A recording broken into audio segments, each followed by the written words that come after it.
Ceann Comhairle, the people of the world are witness to a humanitarian catastrophe in Gaza.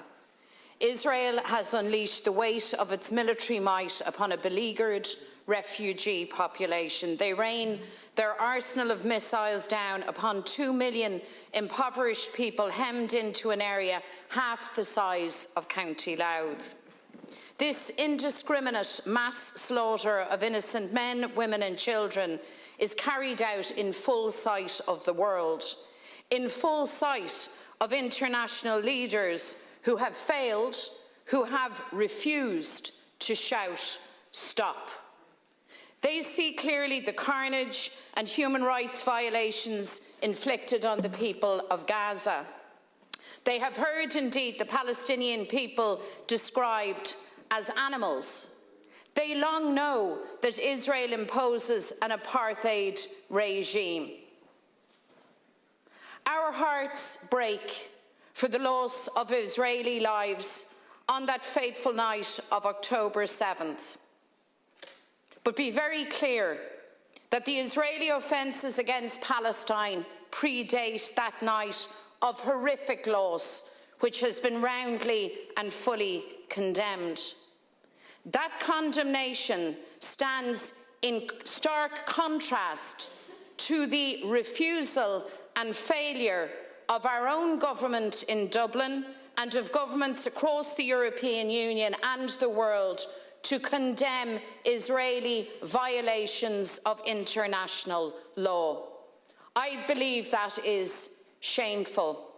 And I would remind our government that the recitation of all of our interventions and charitable acts for the Palestinian people do not relieve you as a government of your primary responsibility to hold Israel accountable to the world for its acts of impunity and its violation of international law.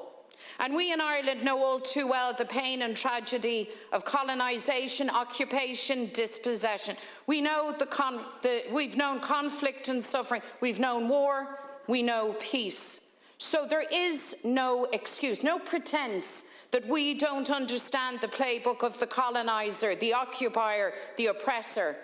We carried that weight and trauma for centuries, and we still work to this day to reconcile, to heal divisions, and to bring people together. So our history now speaks powerfully to us.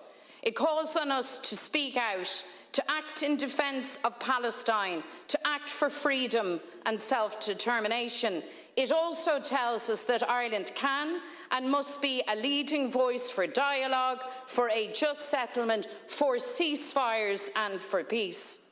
To paraphrase the words of a great peacemaker lost to us this week, we know that conflict can be solved through dialogue, and we know there is no excuse for conflicts to become eternal.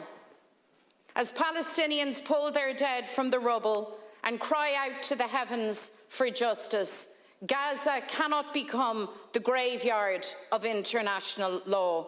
Decimated Gazan neighbourhoods cannot become monuments to the international community's tolerance, acceptance, facilitation of Israel's violation of Palestinian basic human rights. And as we speak, Ceann Comhairle, the Gazan people face annihilation. Entire families are being wiped out. Hundreds of thousands displaced from their homes, their schools, hospitals and vital infrastructure obliterated. They are now running out of food. They are drinking unsanitised water in a desperate attempt to stay alive. Blockaded on all sides, cut off from medical supplies, from fuel and energy. Israel is laying waste to Palestinian life in Gaza with the imprimatur of some of the world's most powerful entities. For generations, the people of Palestine have endured this daily brutalisation.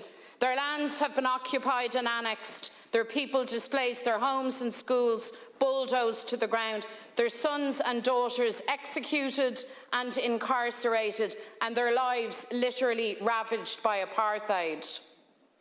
Israel acts with impunity, discarding international law, flouting UN resolution after resolution. And this current onslaught, this bombardment of collective punishment, is the horrible but very predictable crescendo of occupation, annexation and oppression. And as the people of Gaza cling to their very existence, the leadership of the international community must now resurrect those values they claim to hold dear.